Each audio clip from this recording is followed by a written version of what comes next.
انعام ندیم صاحب، آپ سے گزارش ہے صاحب کہ اسی موضوع کو آگے بڑھاتے ہوئے اسی جمالیات پہ بھی آپ ذرا کیجیے گا بات کہ کیا صرف لفظوں کے بدلنے سے، اب دیکھیں زمانہ نیا آ گیا ہے، جب چیزیں نئی آ گئی ہیں، نئے آدمی کے ایکسپیرینس میں چیزیں نئی آ گئی ہیں تو وہ ذکر بھی انہی کا ہی کرے گا. اگر کیک فرض کریں پہلے موجود نہیں تھا 40 سال 50 سال 60 سال پہلے عمومی طور پر، اور آج موجود ہے، تو ظاہر ہے وہ اس کا ذکر بھی کرے گا شاید، یا اس کو کرنا چاہیے. تو کہاں پر جا کر یہ معاملہ جو ہے وہ ثقافت سے نیچے ہو جاتا ہے، اس کی وجہ کیا ہے؟ جی جناب بہت بہت شکریہ آپ کا عابد صاحب.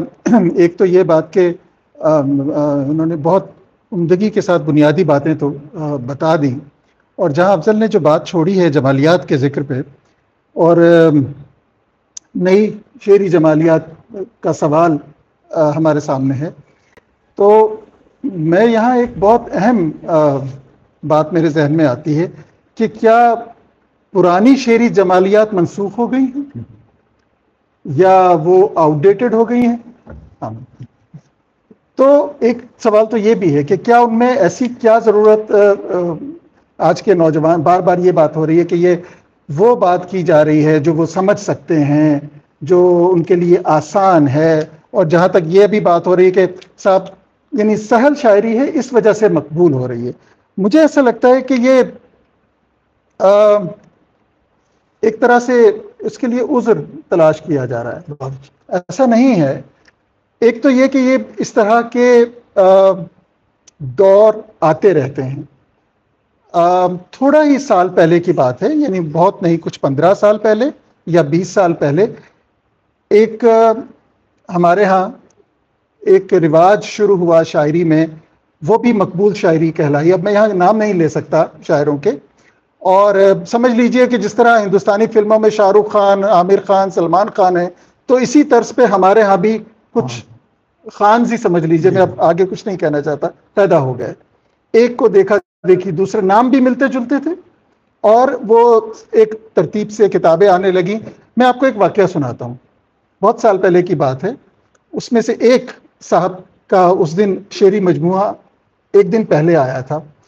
تو میں لاہور میں تھا، تو میرے ایک بہت عزیز دوست سعود عثمانی صاحب مجھے کھانے پر لے گئے ایک جگہ کہ تم آئے ہو تو چلو آج کہیں کچھ اور دوستوں کو بھی بلا لیا گیا، شاعر ادیب دوستوں کو. تو میں وہاں لاہور پہنچا تھا، تو وہاں بات ہو رہی تھی کہ تمہیں پتہ چلا کہ یار وہ بالکل سارا سرمایہ ڈوب گیا، وہ تو بالکل پٹ گئی. یہ مجھے لگا کسی فلم کا ذکر ہو رہا ہے جو بڑے سرمایے سے بنائی گئی تھی اور وہ کل ریلیز ہوئی ہے اور وہ پٹ گئی ہے.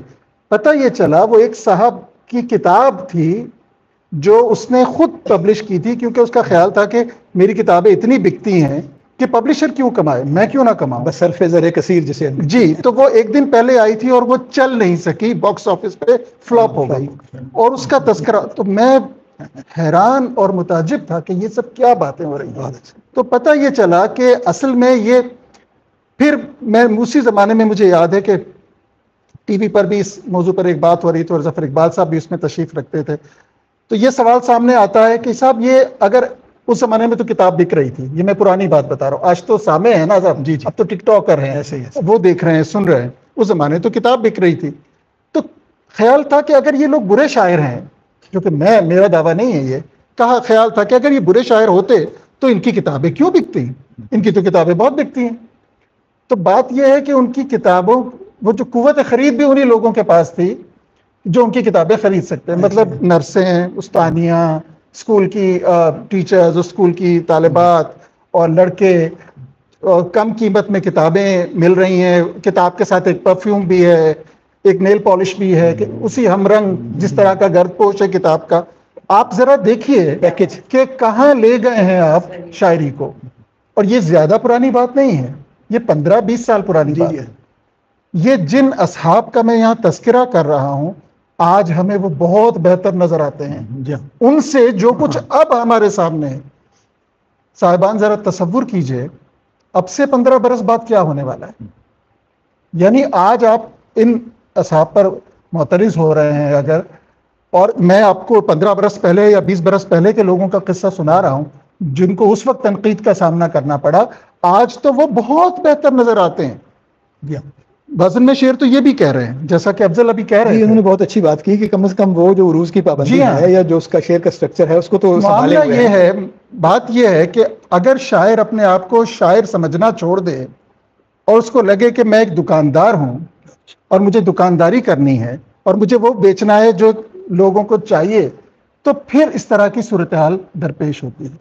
مطلب جب تک وہ شاعر، کوئی شعر کیوں کہتا ہے، کوئی شاعری کس لیے کرتا ہے؟ ظاہر ہے کہ ایک تخلیقی تمانیت ہے، احساس مسرت کے لیے آپ کرتے ہیں، جذبات اور احساسات اور اس سب کا بیان آپ کرنا چاہتے ہیں، یہ ساری چیزیں. لیکن جب آپ کا خیال ہوتا ہے کہ مجھے اس چیز کو سیل آؤٹ کرنا ہے، مجھے اس چیز کو بیچنا ہے، تو پھر آپ یہ دیکھتے ہیں کہ کس چیز کی ڈیمانڈ ہے. دیکھیے سماج میں، معاشرے میں اچھے اور برے ذوق اور فہم کے لوگ ہمیشہ موجود ہوتے ہیں، تو کیوں ہم بد ذوق لوگوں کو ہی اپنا ٹارگٹ بناتے ہیں؟ مجھے ایسے ہی لوگوں کے لیے کیوں لکھنا ہے؟ اس لیے کہ قوت خرید ان کے پاس ہے. ایسے تو میں اگر ذہین فتین لوگوں کے لیے اگر میں لکھوں کہ محبوب ظفر صاحب مجھے داد دیں گے، تو یہ تو ایک میرا ٹارگٹ ہو گیا نا، میں ان کو سامنے رکھ کے میں. لیکن مجھے پتا ہے کہ شاید کسی اور صاحب کے لیے میں جب شعر لکھوں گا یا تو یہ شعر بک جائے گا، اس سے مجھے پیسے ملیں گے. مجھے ایسا لگتا ہے اس سب کے پیچھے اصل خرابی روپے پیسے کا معاملہ ہے. چونکہ یہ سیل ہو رہی ہے چیز، یہ بک رہی ہے اور اس سے مالی منفعت ہے. میں آپ کو دعوے کے ساتھ یہ کہتا ہوں، یہاں ہم نام لیے بغیر چونکہ بات کر رہے ہیں، لیکن جو 2-3 شاعر ہمارے اس سلسلے میں بہت، جن پر انگلی اٹھائی جاتی ہے، انگشت نمائی کی جاتی ہے کہ فلاں ہیں فلاں ہیں فلاں ہیں، آج ان کے اس سارے قصے میں سے پیسے نکال دیجئے، وہ بہت اچھی شاعری کرنے، وہ اچھے شاعر ہیں بائی دی وے. میں نے ان سب کی شاعری پڑھی ہے، ہمارے دوست ہیں سب، لاجواب شاعر ہیں، بے مثال شاعر ہیں. میں کبھی کبھی سوچتا ہوں عابد سیال صاحب، یہ کیسی بد نصیبی ہے کہ آپ کی بری شاعری مقبول ہو جائے. گویا آپ اچھے شاعر ہیں، لیکن آپ کے اچھے شعر کی کسی کو خبر ہی نہیں ہے. صرف چند لوگوں کو پتا ہے کہ آپ کے اچھے شعر بھی ہیں. آپ مقبول ہیں، جانے جاتے ہیں اپنے برے کام سے. اس سے بڑی میں سمجھتا ہوں کہ کسی کے لیے بد نصیبی کی بات کیا کم نصیبی کی بات ہے.